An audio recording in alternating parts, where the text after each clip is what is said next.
While the world is busy watching the crises in Ukraine and the Middle East, something unprecedented is unfolding along Poland's eastern border that could reshape the entire balance of power in Europe. While many military analysts were certain that Russia was gunning for Europe and NATO in one way or another, most also agreed that there would either be an outright invasion this year, which is unlikely given that the Russian military is still busy fighting in Ukraine, or that a war would start sometime by 2030, which would give Russia a few years to reconstitute its forces and economy. But what scant few people are paying attention to are the smaller military movements, combined with insidious immigration and demographic warfare that Russia is undertaking. And all of this is happening right at the Russian-Polish border.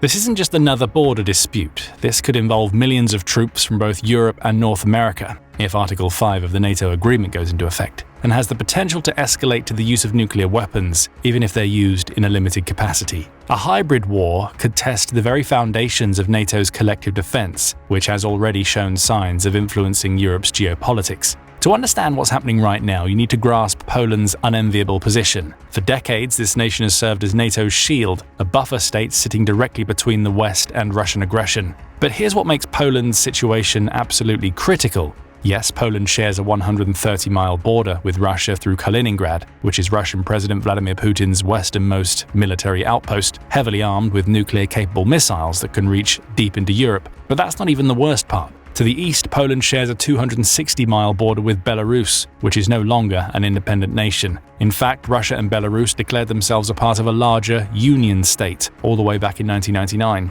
And since 2020, Belarusian President Alexander Lukashenko has transformed his country into what Western officials now describe as a Russian military outpost. This is due to combined efforts that allow Russia to practically use Belarus as if it were completely domestic territory, with planned economic and infrastructural projects to remove barriers between them. This led to countries practically abolishing customs enforcement between them and Belarus, and industrial reforms that allow Russia to freely import Belarusian products as needed. Other plans include Belarus completely adopting Russia's currency, as well as getting a notable discount on Russian gas to almost match the latter's domestic pricing. And like most unions, this one is more than just economic, but militaristic in nature. We've already seen a part of it in action, as the first attacks on Ukraine were conducted not from Russia, but from Belarus, using its proximity to Kyiv as a launching pad for the invasion. Logically, Russia is also using Belarus as a forward base for its other large target in Europe, Poland, and by extension, NATO. We're talking about tens of thousands of Russian troops that were stationed in Belarus shortly before the invasion of Ukraine began. Chances are, even if Russia isn't planning for a NATO invasion through Belarus, it's still stationing troops to use them to invade Ukraine or prevent Ukraine from gaining another foothold in Russia. Then there are also the tactical nuclear weapons deployed since June 2023, which came despite Russia and China jointly requesting other nuclear-capable nations, mainly the US, to withdraw their own nuclear arsenal from foreign nations. As always, Russia plays a game of rules for thee but not for me, especially when it comes to military preparation and policies. Finally, Russia and Belarus likely have joint military command structures that effectively eliminated Belarus as a sovereign state in terms of military presence. All this boils down to Poland not just facing Russia, but being surrounded by it from two sides, and right in the middle sits the Suwalki Gap, a tiny 60-mile corridor that might as well be called NATO's Achilles heel. If Russia seizes this gap from both sides, the Baltic states are completely cut off from NATO support via land. So how is Poland responding to this existential threat? By undertaking the most ambitious military expansion in post-communist European history, and ambitious might be an understatement. Polish Prime Minister Donald Tusk announced in March 2025 that Poland plans to more than double their army, from the current estimate of 200,000 to 500,000 total troops, including reserves. That would make Poland's military close to Germany, France, and the UK combined. This meteoric growth started only in 2021 amid fears of increased Russian aggression toward Europe. Back then, the main rhetoric was that Poland had about 120,000 troops, with plans to increase that number to around 300,000 by the end of the decade. Obviously, with the war in Ukraine exerting more of a toll than anyone thought, these goalposts have moved. With a growth of around 20,000 troops per year, Poland managed to overtake all major militaries in Europe and become NATO's third largest military by active troop size, after America's 1.3 million and Turkey's 480,000. The 500,000 troops figure notably includes professional soldiers and reservists. Poland currently uses volunteer service to get to these numbers, with mandatory military service being suspended indefinitely in 2008. A senior Polish military official has floated the idea of expanding Poland's reserve force to 7 million.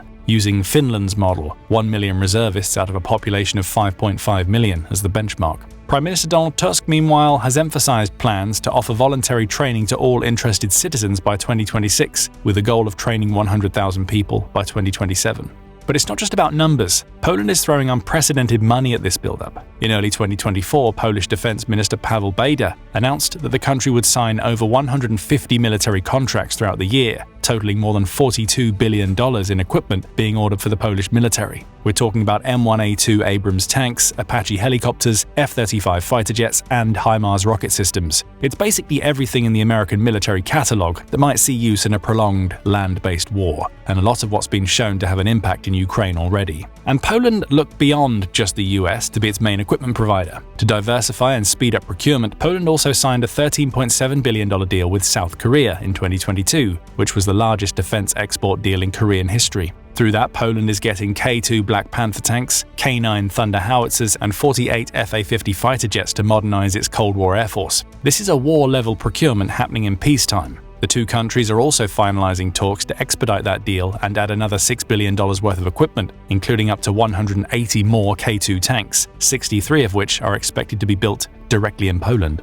Through this, Poland is not only outfitting itself with military equipment, but also procuring manufacturing and licensing for further production. If these plans go through, Poland could become a major weapons manufacturer, even if via licensing. This is compounded by Poland being one of the major donors of equipment to Ukraine over the past 3.5 years, including 100 million rounds of ammunition. With a lot of this equipment coming from existing supplies of overhauled Russian tanks that were in storage since Poland's time as a Warsaw Pact country, the country has emptied its old arsenal, making way for new and modern pieces from abroad. With new manufacturing, Poland can become an even greater donor for Ukraine. In turn, this immediately safeguards Poland from being pressured by Russia. Due to their enormous losses in Ukraine, Russia is not expected to attack until that war ends. If it does, it will likely be a war of desperation using nuclear weapons, in which case there's really no point in conventional weapons supplies. And even in that case, Poland is exploring its options. When France announced that it would be willing to extend its nuclear deterrence to the rest of Europe, possibly displacing American nuclear arsenals in Germany, the Netherlands, and Belgium, among others, it also began talking seriously about extending this measure to Poland. If this discussion materializes into action, Poland would likely be able to station France's submarines in its waters, which are practically on Russia's doorstep. With all of these ambitions, you might be wondering how Poland, a relatively small economy when looked through the lens of Western Europe, plans to achieve this. That's where this gets really interesting from an American perspective. Poland isn't just building the biggest military in Europe, it's spending more on defense as a percentage of GDP than the US itself. Remember how President Donald Trump consistently demanded NATO allies spend 5% of their GDP on defense? While most of Western Europe was debating whether this was feasible, from a logistics and economics perspective, Poland was actually doing it. The Polish Deputy Prime Minister Radosław Sikorski announced that Poland will hit 5% of GDP by 2025. That's $45 billion annually from a country with an economy smaller than Florida's. While they didn't reach this figure exactly during 2025 budgeting, Poland got really close at 4.7%, with plans to reach the goalpost next year instead. To put this into context, Poland already outspends America's 3.38% of GDP, according to 2023 numbers, where Poland was only spending 4.12%. It's spending more than any other NATO member, and Trump's Defense Secretary Pete Hegseth has held up Poland as the model ally that leads by example. This level of spending is almost unprecedented in peacetime. Even during the Cold War, NATO allies rarely sustained 5% GDP spending for extended periods. But Poland's doing it because military analysts genuinely believe war is coming. Outgoing President Andrzej Duda has proposed writing 4% minimum defense spending directly into Poland's constitution, making it permanent law, and any other measures only topping that already impressive number. So what exactly is Russia doing that's got Poland so spooked? Let's talk about Kaliningrad, Putin's nuclear dagger pointed at the heart of Europe. Despite losing significant ground forces to the Ukraine war, Russia has maintained formidable capabilities in Kaliningrad. The Baltic Fleet once fielded 52 surface warships, including stealth corvettes armed with cruise missiles, along with 4 squadrons of advanced fighter aircraft and dozens of nuclear-capable Iskander missiles with ranges over 300 miles. While that 2022 composition has likely diminished due to combat losses and reassignments, the fleet remains a central pillar of Russia's regional threat posture. And those Iskanders can easily hit every Baltic capital and reach 2/3 of Poland. And satellite imagery from May 2025 shows significant reconstruction of suspected nuclear weapons storage sites in Kaliningrad and other nuclear sites near Scandinavia. The images show triple-layered security fencing and advanced communications equipment, which are classic indicators of tactical nuclear weapon deployment. Russian economist Vladimir Mao previously described Kaliningrad as Russia's unsinkable aircraft carrier in the Baltic Sea. With the reinvigoration of Russian aggression, this sentiment has started to ring true once again, particularly due to its advantageous geographical position, close to all main European cities but relatively far from mainland Russia itself. As a result, the region complicates access from the North Sea to the Baltic states, posing a significant challenge to any navy that isn't based in the Baltic. If shooting starts, Kaliningrad becomes the epicenter of nuclear escalation in Europe. But the nuclear threat isn't even the most immediate concern. Russia has also been spending more than 6 months preparing for Zapad 2025, a massive military exercise scheduled for mid-September that has NATO intelligence agencies working overtime. Officially, Russia claims 13,000 troops will participate, but Latvian intelligence suggests the real number could reach 100,000, or even 150,000 when you include support staff and reserves. And the scenarios they're practicing include defense against NATO coalition intervention. Basically, they're rehearsing how to fight off American and European forces and simulating a potential NATO-Russian war on the outskirts of Russia and Belarus.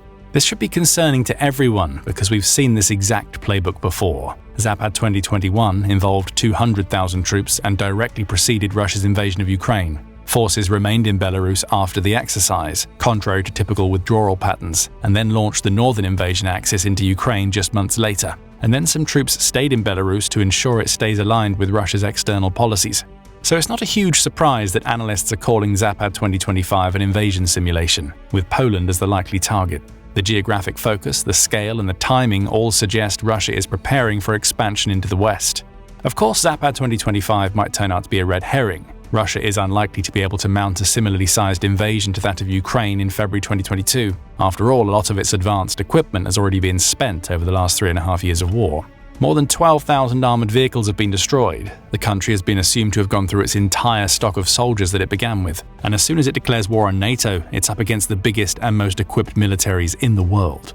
In no uncertain terms, it would be military suicide. Even if it does achieve initial gains, it's highly likely that NATO will be able to push back into Russia, bypassing the current state of attritional warfare entirely. After that, we might be looking at a potential for nuclear warfare as a way for Russia to cut its losses. But even if the war doesn't happen, Russia isn't just threatening Poland with conventional military force. It's already waging hybrid warfare through one of the most sophisticated immigration weapons ever deployed against a NATO ally. Since August 2021, Russia and Belarus have orchestrated an artificial migration crisis that's absolutely diabolical in its design. Here's how it works. Belarusian state company Centrocurort, which seems to be directly controlled by Lukashenko's presidential administration, coordinates with Iraqi travel agencies to transport migrants to Minsk. These people pay $8,000 to $12,000 for what they think is safe passage to Europe. The migrants fly from Middle Eastern capitals through Dubai, Turkey, and Lebanon into Minsk. Then Belarusian special forces directly escort them to the Polish border. They're given tools to cut fences, attack Polish guards, and create maximum chaos. The numbers are staggering. 29,707 attempted crossings in 2024 alone, with roughly 10,900 successful infiltrations. That's 100 to 200 attempts per day during peak periods. And here's the most cynical part. 87 people have died at this border since September 2021, including 14 deaths in 2024. Poland's response has been dramatic. An 18-foot barrier costing $407 million plus 6,000 soldiers supporting border guards with authorization to use deadly force. They've created a 600-foot exclusion zone and conducted over 6,000 documented pushbacks. Furthermore, Poland has been suspending asylum requests from Belarus. In an explosive speech, Poland cited its aggressive anti-immigration policy for its low unemployment rate, and even why there have been no terrorist attacks in Poland compared to several notable attacks across the West.